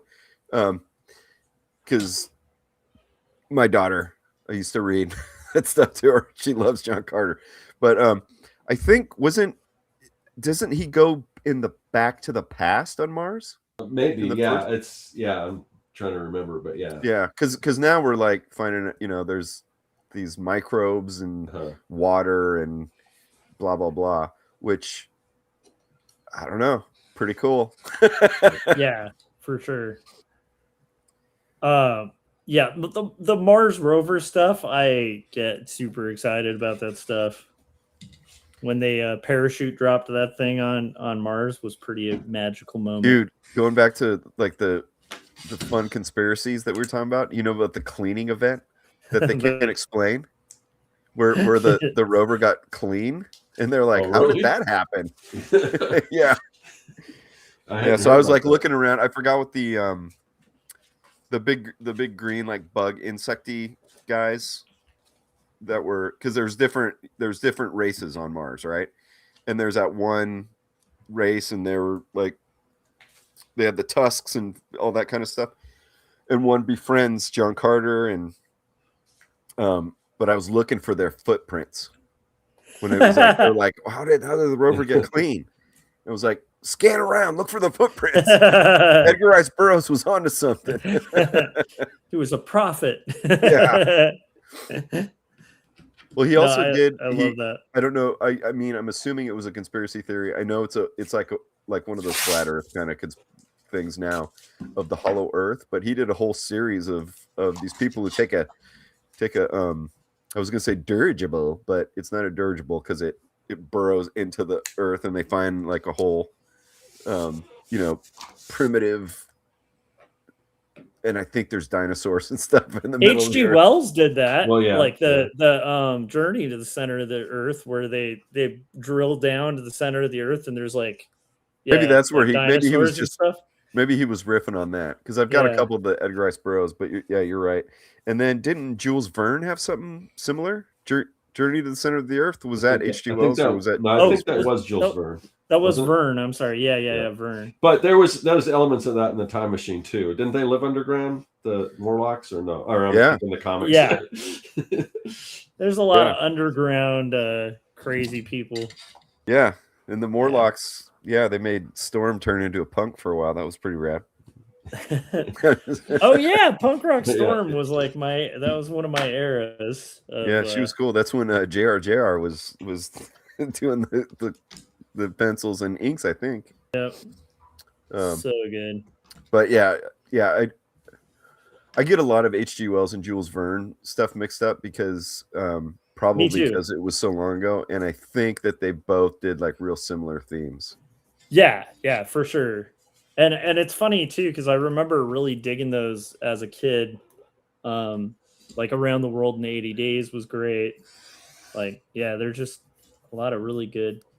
Books. I think it was Jules Verne who did 20,000 Leagues Under the Sea. Maybe that one's maybe so if good. it was H.G. Wells that did Journey to the Center of the Earth, then Jules Verne's like, oh yeah, well I'm going 20,000 Leagues Under the Sea. I love it. So what are some of, because I've listened to some of the old time radio shows that you recommended, like the Johnny Dollar, and of course, I mean, I was already familiar with Philip Marlowe and stuff. But what are some other like noir inspirations that you draw from? Well, I do listen to a lot of old radio, read a lot of books. There a lot of read a lot of paperbacks from like the 50s and 60s, and some of those that you can find, they will be reprints of, because back in the old pulps it would be like serialized, so you'd have to get like 5 issues of Weird Tales to get Robert E. Howard story, something like that. So a lot of the Conan paperbacks and stuff like that, those are actually collected from the pulps. But so my favorite of all time author, he was actually, nobody remembers him anymore, but he was the president of the Mystery Writers Associate or Club or Guild or whatever it was called in Los Angeles in the 60s, later on in his life. But his name's Richard Prather, and his most famous, and it was really popular at the time, and I accidentally found these books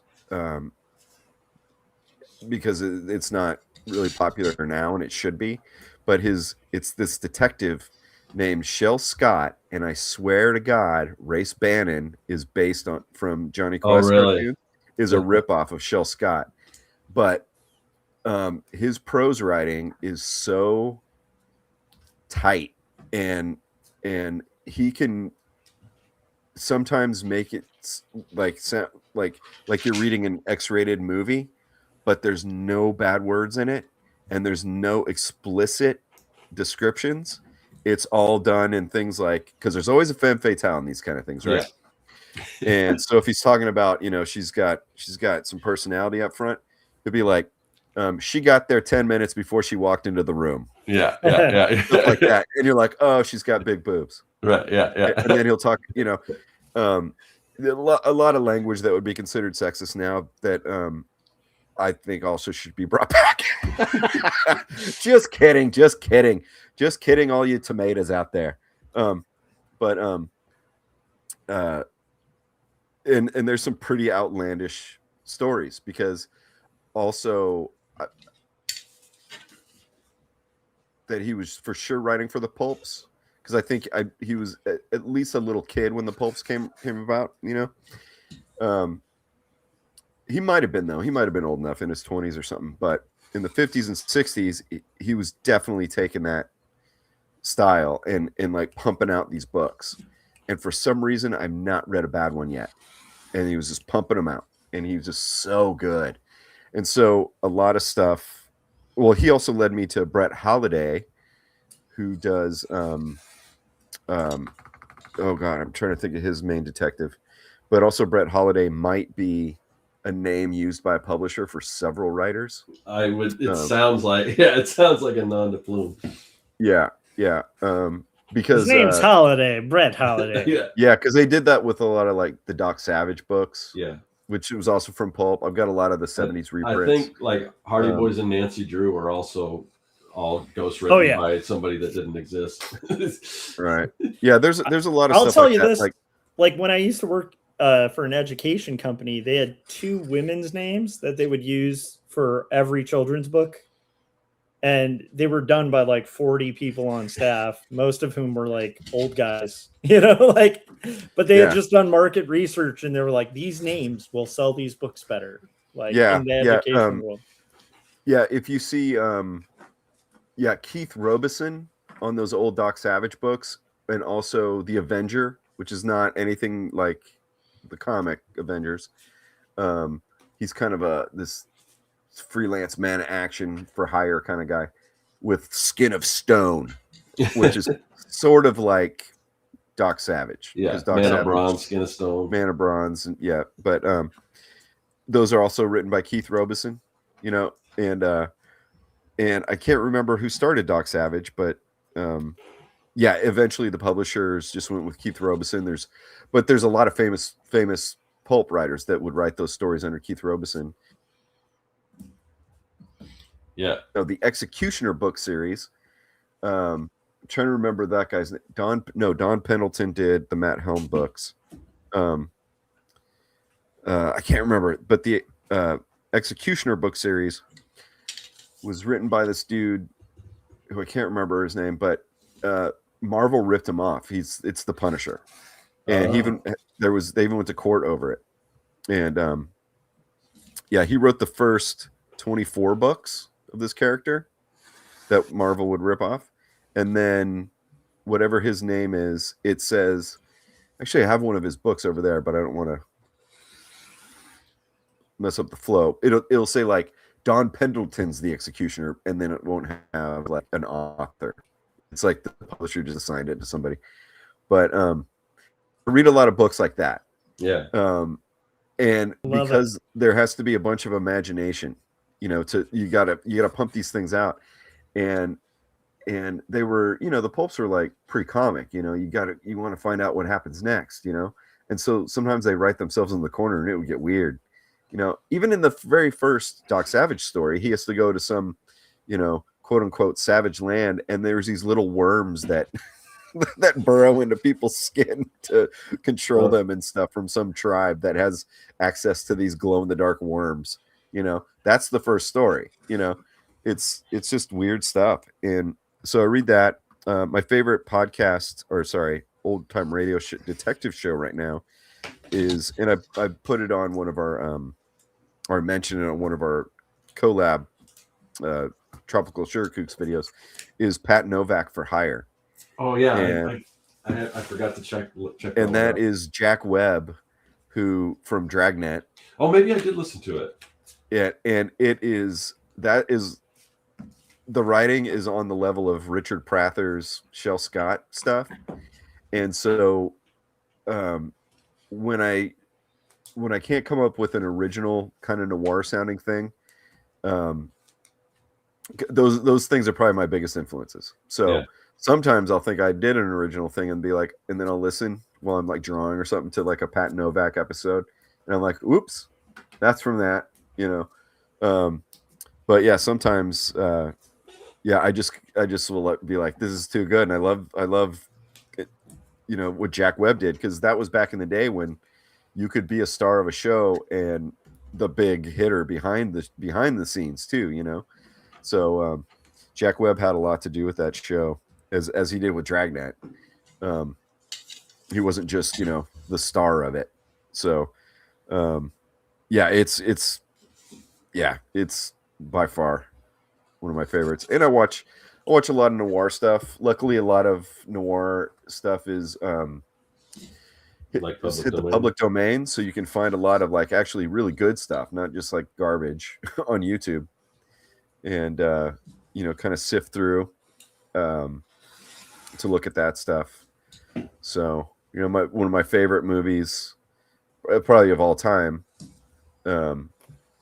is Double Indemnity, and it's one of the big heavy hitters and influencing the noir genre. It's got Fred McMurray from My Three Sons as a bad guy. Barbara Sedgwick, no, is that her name? I'm not sure. I was thinking Edie Sedgwick. Man, I'm having trouble with names tonight. Let me look it up real quick. But Edward G. Barbara Stanley? Wait. Oh, Stanwyck. Barbara Stanwyck. It, yeah. So Ed McMurray, Barbara Stanwyck, and Edward G. Robinson's in it, and we all know him from watching Looney Tunes cartoons as a kid. Right. Yeah. And he was always kind of like, yeah, he was always the bad guy. But I think in the 30s, because he was in a lot of gangster movies, which predated the noir thing, right? But most noirs that he shows up in, he's a little bit, older, middle age, and he's usually like the pretty lovable good guy, or a foil of some sort, Like in Double Indemnity, he's Fred McMurray's boss, who kind of uncovers the nefarious murder plot that the other two leads get into, and he's like total good guy, and he's not all see. He's for snappy dialogue, one of my favorite movies from that era of like just quick-witted dialogue is His Girl Friday, where it's like Cary Grant, but he's doing his like real quick-witted stuff that he used to do when he was younger, and it like bringing up baby has a lot of that kind of dialogue too. Who else who's the woman that's his like who's His Girl Friday? What she? Oh my gosh, gorgeous. For some reason, I want to say Audrey Hepburn, but that was Charade. No, I think it's what is her name? Who is the actress in there? I'm looking it up now just to see if I can find out. There's you looked that up. There's 3 movies by with Alan Ladd and Lana Turner that are a must. Oh, Rosalind Russell. Yeah, and she's like a fast-talking reporter in it. Oh, so they have one of those. It's like a reporter's room where they're all like fast-talking. Yeah. Yeah, that's awesome. Last I checked, I think that movie's on YouTube, free with ads. I love it right now. But yeah, so it's like the books, and I mean, to some extent, like Scott Lost brought up the Parker stuff, and I'm assuming he was talking about the Darwin Cook. I think so. Yeah. So that Parker comes from not comics, and I can't remember who did Parker, but I've got a movie with Hannibal from A-Team, George Papard. Yeah, where he plays Parker in a movie, and so they're reminding all these like writers and stuff like that from the pulps and these supposedly cheap paperbacks back in the day, but so yeah, I don't know, I just like that stuff. I think like part of why I feel okay using these like crappy materials too is like I am like trying to remember that with the pulps, like they used to paint these things like real quick, so they do wet on wet techniques like real quick, like with gouache, and then they just flip it illustration board to the other side and paint on the wrong side. Because it's like it's gonna go in the trash. It's for the pulp, you know, and it's like I kind of want to get in that zone of like making just to kind of like for this thing, you know, also to counterbalance the one that I'm doing very traditionally. It's a lot of fun. Kind of be a little less precious about it, maybe more precious about the outcome than the physical. Yeah, exactly. And I'm gonna be precious about the story, but the execution I'm gonna be a little loose with. It's gonna be a lot more cartoony. Yeah, I mean, you're definitely right about. It's crazy. Like sometimes I'll see some of that stuff survived, you know, and it just goes for crazy amounts, and I don't know how they're preserving it because it's just on cardboard, like illustration board, which, you know, it wasn't archival back then. No, because now you've got like Crescent and like it's like archival and good, but like back then it was probably like it was the kind of thing that gets put in a folder and never sees sun, and it's like a vampire once it's exposed to sunlight. It just falls apart. But the crazy thing is that how talented those artists were, because like their painting just expertise is like, you look at some of those old paperbacks and it's like, because you know they did it quick, you know, and it's like, how did they choose to do such minimal but like brilliant stuff? Like they're such good painters. It's crazy. Yeah. Hold on, those guys. Kevin's gonna show off some pulp covers, but they're just beautiful. Like so beautiful, crazy. Let's see here. A little show and tell. Here, let me see if I can go full screen on you real quick. So this is Richard Prather. So you'll often see this guy. This is Shel Scott.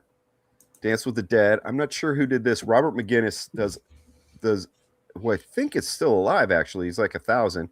But he did a lot of the covers. This is not McGinnis.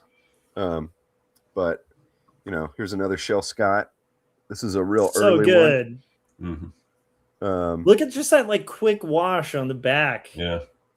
This is so good. Sorry, this is another one. This is Robert McGinnis. This is the only book, but look how thin this is. It's only like 200 pages. You could finish one of these in a night.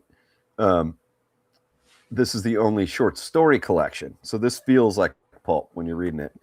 It is Don Pendleton. Here's an 80s. Mac Bolan. Okay, I remember Mac Bolan. Yeah. The execute. Okay, yeah. Oh, yeah. So this character is the Punisher. If you like the Punisher comics, this is more NC-17, I'll say.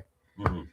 Then of course you got somebody who's I don't think people think of as doing pulp stuff, but he did. Frank Frazetta. Yeah. All right. So there's more. Nick Carter. I mean, that's Frank Frazetta cut his teeth in pulps, man. This is a 70s one. You can tell the style changes a little bit. But what else? I guess that's it. But I just love this stuff. And you can often, if you can find this stuff, it's getting harder to find, but it's pretty cheap. And a lot of times sometimes it's been sitting on bookshelves for years. Yeah. And if you go to a used bookshop, they're just like, it's been here forever because it's not as popular as it once was, you know, like Richard Prather, like I was saying, he was the president of this big mystery writers guild thing. Nobody knows who he is anymore, you know? Yeah. And he's one of the best, I think. I like him better than Raymond Chandler and Dashiell Hammett. Nice. I know it's a bold statement because I like both those guys too. Don't get me wrong. But Richard Prather's more fun. That's awesome. The other guys are, and just as smart, just as clever. Yeah. So going back to what you were saying about the femme fatales and sort of the misogyny, I've been listening to the BBC radio dramas, James Bond, and they're really good. And then, so I came across, in doing this, like there's a handful of sort of power record, Peter Pan record type James Bond stories. So I'm listening to them. And it's so funny because, you know, what is James Bond known for? I mean, other than being a spy, it's making out with all these women. So obviously this is for kids. So they basically cut out women from any of the stories And so I'm listening to them. I'm like, okay. And then I get it. You're just focusing on basically Bond and the villain because it's only a 15-minute story, and and it's mostly for kids. So I get to the Spy Who Loved Me, and I'm like, okay, so how are they going to do this? And still, no woman in this thing at all. It's still called The Spy Who Loved Me, but there's no spy who loved them. Why is there an Ewok in this? Yeah.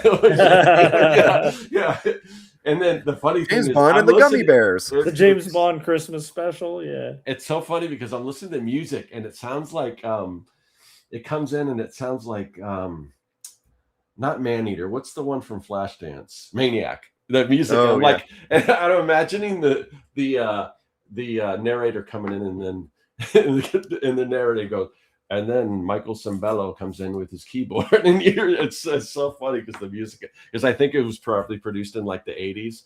But if you can search those out, it's guys, not. We it's need not a Power James Records, Bond record, but like Flashdance. Okay. Yeah. Yes.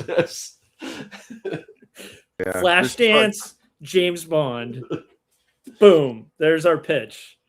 Let's do a James Bond Flashdance movie, guys. Yeah, I think that could work. And then he could do flashbacks to the 70s where he's like disco dancing, James Bond. Because now he knows how to like teach flash dancing. It's true. So true. I love it. Anyway, so we're coming Leaving on from about Fear was in Flashdance. What was that? Leaving, the singer of Fear, was in Flashdance. Oh, yeah. Was it just a background character? Or was he like a? Well, he was in a lot of like probably late 70s, early 80s. He was always like a bad guy on like Chips and stuff like that. Yeah. He's kind of like the Danny Trejo of. Yeah, and he always seemed larger than life, but in real life, he's only up to here on me. Yeah, he's real short. Is but taller than Glenn Danzig, or about the same, probably. And Rollins is really short too. It's so funny. Yeah. Like all these guys, I physically bumped into Henry Rollins at Comic-Con. Did you go, sorry, little guy. I didn't realize it. And then after I was like, because I didn't see him because he was like about here, right? And but he was a big guy. And then like 3 of my friends were like, dude, that was Henry Rollins. Like, and I was like, what the? And it was this whole thing where I was like, I just didn't realize he was like, I knew he was short, but I didn't realize.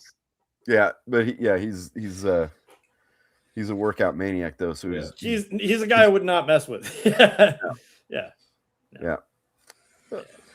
And he's one of my favorite bands though. Yeah, and I mean him and Ian MacKaye are like the 2 best.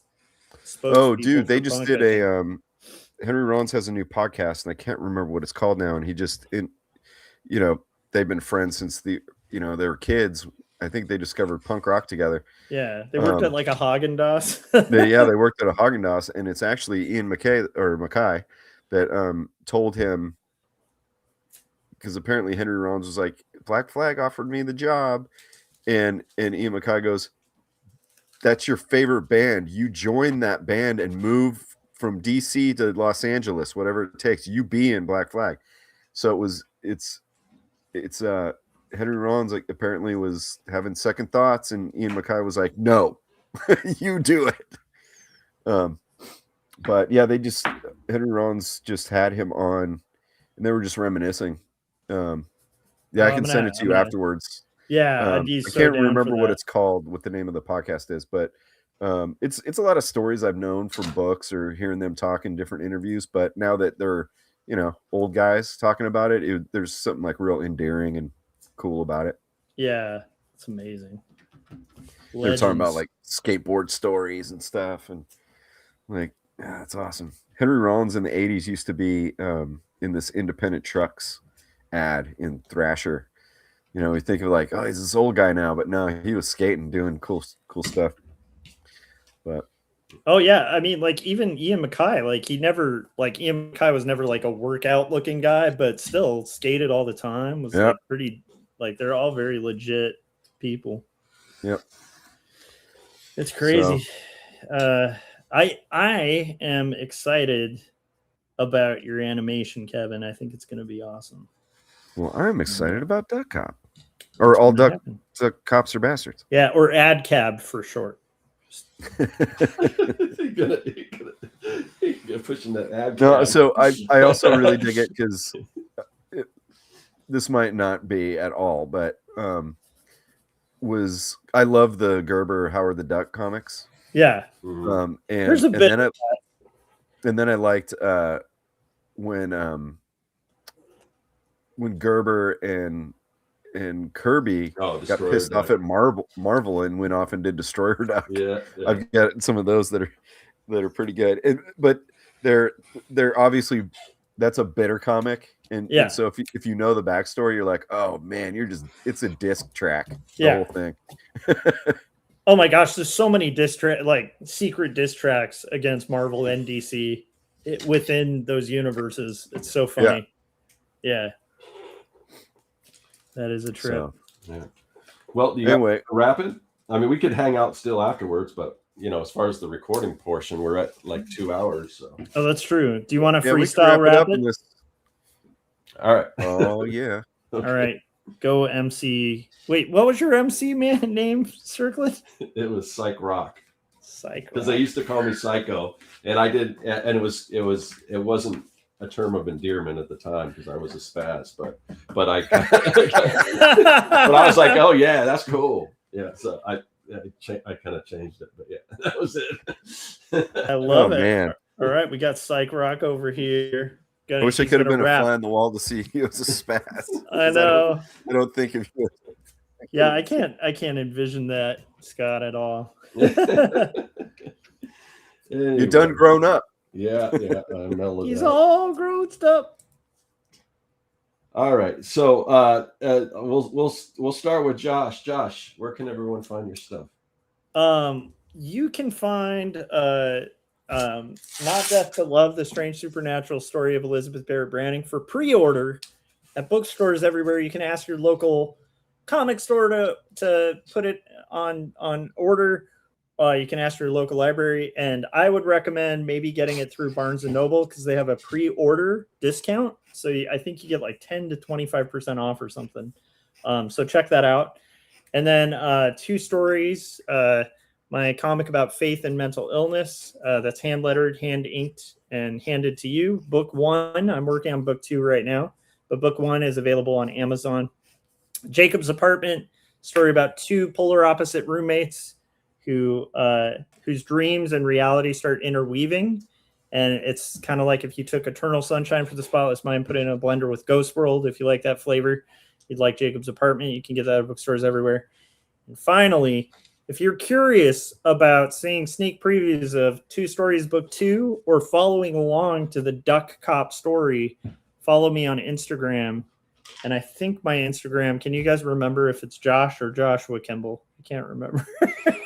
It's awful. I can look. I'll look right now. Yeah, I never use Instagram anymore, so I don't even know. Yeah, I just thought on there, if you're interested in this Duck Cop thing, it kind of translates well to Instagram. It's Joshua Kimball. So I just looked it up. So Joshua Kimball on Instagram. All right. Kevin, where can people find your stuff? Yeah, currently most everything I put out is on my YouTube channel. Just look up Kevin Cross Art, and there's Patreon, patreon.com/Kevin Cross or Kevin Cross/Patreon. I don't know. And then starting to make skateboards. So I got a little skateboard shop online, boardpusher.com/Kevin Cross SK and the number 8. Awesome. The end. All right. How about you, Mr. Circlin? How about you? Well, first I wanted to one more time mention our guest Scott Loss, who left a little early, but definitely check out his Kickstarter for the Accidental Aliens anthology. Check out check out. Yeah, I think if you go to accidentalaliens.com, you can see his stuff. But if you want to click on a link to go to the Kickstarter, definitely check it out. There's like 5 days to go. There's a link in the description, so definitely check that out. As far as me, you can find all my comic related videos here on this channel. I just put out a new video yesterday on digital versus traditional and why I tend to use both. And also, I have another YouTube channel called Retro Art Lab. That's where I reverse engineer nostalgia from the 70s, 80s, and 90s and put a unique spin on it. And then I have a website, circworks.com, where you can find my comic book, Young and the Dead, Kids vs. Zombie Adventure Story. Just think Goonies meets Night of the Living Dead. Check that out. And this show, the Artcasters, we do this show every single week. It bounces back and forth from Josh's channel to Kevin's channel to my channel, maybe not in that order. It's a little confusing, but to alleviate all that confusion, what we've done is we've made a mailing list. We don't spam you or anything. The only thing we do is you sign up for that mailing list, and about 30 minutes or so before we go live, we'll send out a reminder just to let you know whose channel it's going to be on, who the guest is going to be, all that stuff. So definitely check that out. Last but not least, I want to thank the chat. Thank you to everyone in the chat. Thanks for being there, hanging out, and yeah, we will see you guys next week. I think Josh's channel, but get it in the mailing list, and you'll be sure. All right. And you got to give me just a couple seconds to figure out how to stop streaming. Here we go. Okay.